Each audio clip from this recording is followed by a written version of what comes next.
بسم اللہ الرحمن الرحیم. انگنت درود و سلام جناب محمد رسول اللہ صلی اللہ علیہ وسلم کی ذات پر، ان کی آل پر اور ان کی اولاد پر. ناظرین، فیکٹ شیٹ کے ساتھ حاضر ہوں. آج ہم گفتگو کریں گے آزاد کشمیر کے آئینی اور عدالتی بحران پر، اور ہمارے مہمان ہیں صدر آزاد کشمیر جناب راجہ ذوالقرنین خان صاحب، اور میرے دوسرے مہمان بھی صدر ہیں آزاد کشمیر کی حکمران جماعت کے یعنی مسلم کانفرنس کے، اور سابق وزیر اعظم ہیں آزاد کشمیر کے جناب سردار عتیق احمد خان صاحب. آپ دونوں کو خوش آمدید کہتا ہوں. جی مہربانی، بہت شکریہ. اور پریزیڈنٹ صاحب، آپ سے سوال یہ ہے، بجائے اس کے میں بہت سارے سوالات کروں، پہلے میں چاہتا ہوں کہ جو قیاس پیدا ہوا ہے اس وقت کی آزاد کشمیر کی عدالتی صورتحال سے، اور آئینی جو کئی جگہ پر آپ سمجھ لیں کہیں خرابیاں پیدا ہو گئی ہیں، یا آئین پر عمل نہیں ہوا اس طرح سے، یا آپ کی سفارشات پر عمل نہیں ہوا بعض جگہ پر، اس سارے پر کیا کہتے ہیں آپ؟ میں گزارش یہ کروں جی کہ میں بڑا مشکور ہوں سب سے پہلے آپ کا کہ آپ نے ہمیں موقع دیا کہ بات کی جائے. میں مختصر گزارش کروں گا کہ میں چند دنوں کے لیے انگلستان گیا اور یہاں پر سب سے گفتگو نارمل حالات کے تحت کیا. کوئی ایسی نئی بات یا زیر غور بات یا کوئی ایسے مجھے نظر نہیں آ رہی تھی کہ میرے عدم حاضری میں کوئی ایسی غیر معمولی بات ہوگی. تو جب میں وہاں تھا تو مجھے یہ علم ہوا کہ ایک ریفرنس موو کیا گیا ہمارے جو چیف جسٹس ریاض اختر چودھری صاحب ہیں سپریم کورٹ کے، ان کے خلاف. تو میں فوری واپس آیا. یہ 3 تاریخ کو ریفرنس داخل ہوا. جی. میں 4 کی صبح کو آیا اور میں نے آ کر جو ریکارڈ اور جو معاملات تھے اس کا جب جائزہ لیا تو عجیب و غریب صورتحال نکلی. میں چونکہ وقت کم ہے ٹھیک، اور میں یہ بھی ساتھ کہوں گا کہ بہت سارا وقت گزر گیا اور کافی ساری پیش رفت ہو چکی ہے. تو اس وقت سوائے اس کے کہ ہم کچھ اکیڈیمک گفتگو کریں یا پچھلے گزر ہوئی بات پر کچھ رائے زنی کریں، اس کا اس وقت کوئی ایسا کوئی بات نہیں ہے کہ ہم کوئی حل اس کا نکال سکیں. لیکن میں صرف اتنا کہوں گا کہ بہت اجلت میں اور بغیر غور و خوض کے یہ بات ہوئی. صرف 4 منٹ میں، یعنی ایک طرف سے آتا ہے میں ریفرنس. وہ اسی پہ آ رہا تھا کہ یہاں کانسٹیٹیوشن میرے پاس ہے، اس میں لکھا ہوا ہے کہ when the president is of the opinion, یہ سپریم جوڈیشل کونسل میں معاملات جاتے ہیں جو کہ ہائر جوڈیشری کے ججز کے کنڈکٹ کے متعلق ہوتا ہے، یا وہ فزیکلی انکیپیبل ہو جائیں یا کوئی مس کنڈکٹ کے وہ ارتکاب انہوں نے کیا ہو.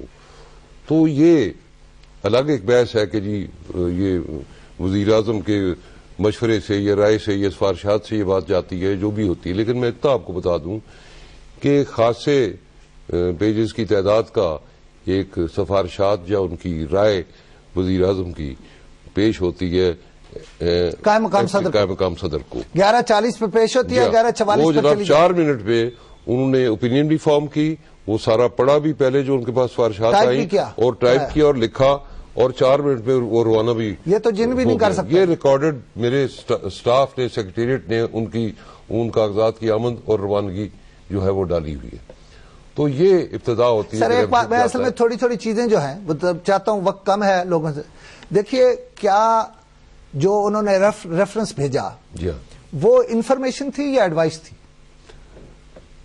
دیکھیے جی، ریفرنس جب جاتا ہے وہ تو صدر کی طرف سے جاتا ہے، اور وہ باضابطہ آگے سپریم جوڈیشل کونسل کا جو چیئرمین ہے وہ بھی اسپیسیفائڈ ہے کہ. سر ذرا میری بات اور ہے. دیکھیے، جو پرائم منسٹر صاحب بھیجتے ہیں قائم مقام صدر کو، 2 سوالات ہیں. ایک تو کیا قائم مقام صدر جو ہے روایت کیا ہے، آئین کیا کہتا ہے, کیا قائم مقام صدر اس کو بھیج سکتا تھا اتنی جلدی, اتنا آپ ایزیٹلی 4 منٹوں میں بغیر غور غوص کے؟ اس میں آئین میں آپ کے لکھا ہوا ہے, میں نے پڑھا ہے, غور غوص کے بعد بھیج سکتے ہیں, لکھا ہوا ہے. دوسرا, وہ پرائم منسٹر جو ہے اس کی ایڈوائس کیسے ہو گئی اس معاملے میں کہ وہ ہٹانا؟ میں تو قطعی طور پہ اس کو ایڈوائس نہیں سمجھتا ہوں, کیونکہ اس معاملے میں یہ سیکشن 7 کی جو بات ہوتی ہے, سیکشن 7 صاف کہتا ہے کہ unless with a provision to the contrary, express provision to the contrary of this, میں صدر باؤنڈ ہے ان کی نارمل ایڈوائس کے ایگزیکٹو کے معاملات میں دوسری چیزیں معاملات. لیکن چونکہ جوڈیشری میں مداخلت ان کی وزیر اعظم آزاد کشمیر کی نہیں ہے, وہاں پر ان کی اپوائنٹمنٹ, ان کی اور معاملات جو ہیں وہ سارے معاملات آپ کے پاس ہیں, وہ میرے پاس ہیں, اور ایڈوائس آتی ہے chairman Jammu and Kashmir council prime minister Pakistan کے پاس. تو اس میں اور پروویژن الگ ہے کہ اس کا کیا طریقہ ہوگا. وہاں لکھا ہوا کہ جہاں president is of the opinion, یہ سیکشن 42E4 میں لکھا ہوا درج ہے. اگر آپ چاہیں تو میں پڑھ کے آپ کو بتا بھی سکتا ہوں. میں سر ایک اور بات ذرا وضاحت کے لیے پوچھنا چاہتا ہوں. دیکھیے, آپ کہتے ہیں کہ جب میں واپس آیا تو ڈیلے ہو چکا تھا, اور آپ نے کہا کہ یہ کیسے. میں ایک اور سوال آپ سے, ڈیلے کی بات تو ایک طرف رکھ دیتے ہیں. دیکھیے, ریفرنس جاتا ہے سپریم جوڈیشل کونسل. جی. سپریم جوڈیشل کونسل کے بارے میں آپ کا آئین یہ کہتا ہے کہ وہ 3 ججز پر مشتمل ہوگا. بالکل. اچھا, اس میں 2 ججز تو ہیں جو انہوں نے رکھے ہیں, تیسرا جج ہی نہیں ہے, وہ ایڈ ہاک ہے, وہ جج کی تعریف پر پورا نہیں اترتا. وہ سینئر دیکھیں اس میں یہ ہے, اور دوسرا بھی سینیورٹی کی فہرست پہ پورا نہیں اترتا. جج جو ہو یا چیف جسٹس ہو, اگر وہ نہیں ہوگا, اگر اس کے خلاف ریفرنس ہے تو نمبر 2 سینیورٹی پہ جو آئے گا. پھر یہ ہے کہ اگلا جو نیکسٹ سینئر ہے وہ بھی ساتھ ہوگا, اور ہائی کورٹ کا چیف جسٹس اس پہ ہوگا. اس میں انہوں نے بجائے کہ جو نیکسٹ سینئر تھا وہ خواجہ شہاد تھا, اس کو بغیر شامل کیے انہوں نے باہر سے ایک ایڈ ہاک جج وہ منگا کے لیا, جو کہ غیر قانونی ہے. وہ ایکٹنگ چیف جسٹس نہیں اپوائنٹ کر سکتا. تو سر یہ پھر ریفرنس کیسے ہو گیا؟ دیکھیے, یہ تو ایک عام آدمی کی سمجھ کی بات ہے نا. سپریم جوڈیشل کونسل 3 ججز پر جن کی تعریف ہے, وہ تینوں تعریفوں پر بھی پورا. سپریم جوڈیشل کونسل جو یہ تھی, یہ انلیگلی انکانسٹیٹیوشنلی کانسٹیٹیوٹڈ تھی, پہلی بات ابتدا. اور اس کے علاوہ وہ ہاسٹائل ہے ان چیف جسٹس چودھری ریاض اختر کا. ان کا کیس جو ہے وہ سپریم کورٹ پاکستان میں چل رہا ہے, جو کہ لکھی پڑی بات ہے, آن ریکارڈ ہے. اس کے علاوہ ان کی چارہ جوئی اور جو ان کی سر جو عدالت ہے اس کی روایت پاکستان میں بھی ہے, پوری دنیا میں بھی یہ ہے کہ اگر میں عدالت ہوں یا میں عدالت کا جج ہوں, سپیریئر جج بھی ہوں, میں چیف جسٹس بھی ہوں, میں اگر آپ سے میری ناراضگی ہے یا کسی بات پر میں بائسڈ ہوں تو میں اس میں ہو ہی نہیں سکتا. لہذا وہ تو اگر سپریم جوڈیشل کونسل ٹھیک بھی بن جائے. دیکھیں, لیگل موریلٹی کے تحت in chief justice, acting chief justice صاحب گیلانی صاحب کو یہ خود پتا ہے کہ ان کی کیا سوچ ہے موصوف کے متعلق, جو دوسرے چیف جسٹس صاحب ہیں. ان کو آج خود یہ کہنا چاہیے تھا کہ میں جج نہیں کر سکتا ہوں کیونکہ میرے معاملات ان کے ساتھ چل رہے. یہ تو اکثر دیکھنے میں آیا جہاں پر کہ ایسے معاملات ہوتے, جج خود کہتے ہیں جی کہ میں اس میں چونکہ میری یہ معاملات ہیں ان کے ساتھ, اور یہ پریجوڈس ہوگی, میں نہیں سنوں گا. اور میرے پاس گیلانی صاحب کے متعلق بھی ریفرنسز پڑے ہوئے ہیں, جو کہ میں نے اس لیے روکے ہوئے تھے کہ ان کا اگر معاملہ جائے گا ریاض اختر صاحب کے پاس تو مجھے وہی جو یہ انہوں نے کیا وہ غالباً ریاض اختر صاحب بھی وہ کر دیتے.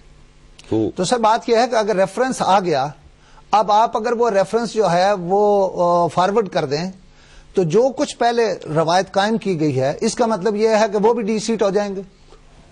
صحیح بات ہے, لیکن گزارش یہ ہے کہ میں نے آ کر اس کا سدباب کرنے کی کوشش کی, کیونکہ یہ اجلت میں جو 4 منٹ میں یہ فارورڈ کیا گیا, اور وہ بھی ایسے فورم کے سامنے کہ جہاں پر ہائیلی پریجوڈیشل ہے وہ جو ایکٹنگ چیف جسٹس صاحب ہیں, اور ان کے سامنے سے میں نے یہ وڈرا, اور لیگلی کانسٹیٹیوٹڈ کورٹ ہے, سارا مجھے علم ہو گیا.